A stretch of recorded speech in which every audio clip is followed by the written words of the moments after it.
প্রশ্ন হলো, আমার খালু বহু বছর যাবৎ বিদেশে থাকেন। আমার খালা দেশে আসতে বললেও তিনি আসেন না। খালু 15 বছরের বেশি দেশের বাইরে আছেন। এর মাঝে কখনো আসলেও বেশি দিন তিনি থাকেননি। এভাবে স্ত্রীর অমতে স্বামী বিদেশে থাকলে কি বিয়ে ভঙ্গ হয়ে যাবে?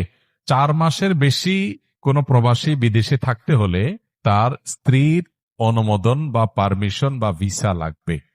প্রবাসীদের প্রবাসে থাকতে হলে 2 ধরনের ভিসা লাগবে। একটা হলো যে দেশে যাবেন সে দেশের ভিসা নিতে হবে, আর বিবাহিত হলে বউয়ের কাছ থেকে একটা ভিসা আলাদা নিতে হবে। বউ যদি বলে ঠিক আছে তুমি 2 বছর পরে আসো, আমি সহ্য করব, তাহলে ঠিক আছে। আর যদি বলে না, তোমাকে ভিসা দেওয়া হলো না, তাহলে আপনি পোর্ট এন্ট্রি 4 মাসের জন্য স্ত্রীর কাছ থেকে ভিসা নেওয়া ছাড়া থাকতে পারবেন। 4 মাস পার হয়ে গেলে বউয়ের ভিসা ছাড়া থাকা যাবে না। তার মানে একজন নারী, তার প্রতি আপনার কর্তব্য আছে। বিয়ে একটা করে বাপমার সাথে তার সংসারে ধরা দিয়ে আপনি চলে গেছেন বিদেশ, কেন? টাকা কামাই করতে। তো বেচারি এখানে স্বামী ছাড়া তার যে দীর্ঘদিন বসবাস করতে হয়, এটা তার জন্য কঠিন এবং এটা তার অধিকারের লঙ্ঘন সুস্পষ্ট ভাবে। আমরা অনেক নারী অধিকার নিয়ে কথা বলি, এটা নিয়ে দেখবেন হুজুররা ছাড়া আর কেউ কথা বলে না। সেকুলাররা অনেক মিষ্টি মিষ্টি অধিকার নিয়ে কথা বলে, এগুলো নিয়ে তারা কথা বলবে না।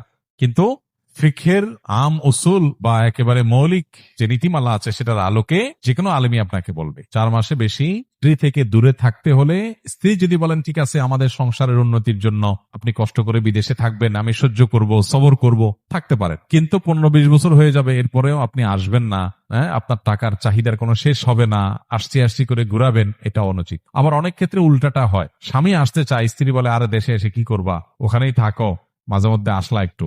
উল্টাটাও ঘটে, সেটাও স্বামীর প্রতি অবিচার এবং অন্যায়।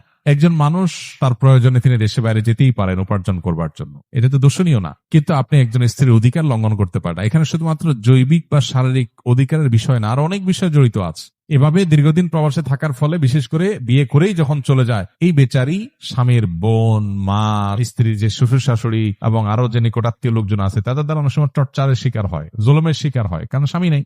আর স্বামী দূরে থাকার কারণে মা কান পড়া দেয়, ভাইয়ে কান পড়া দেয়, বোনে কান পড়া দেয়, আবার বয়ে শ্বশুর শাশুড়িদের বিরুদ্ধে, ভাই বোনদের বিরুদ্ধে কান পড়া দেয়। বেচারা ওখানে বসে একবার এদিকে আবার এদিকে ছটফট করতে থাকে। তো এটা কোনো জীবন আসলে না।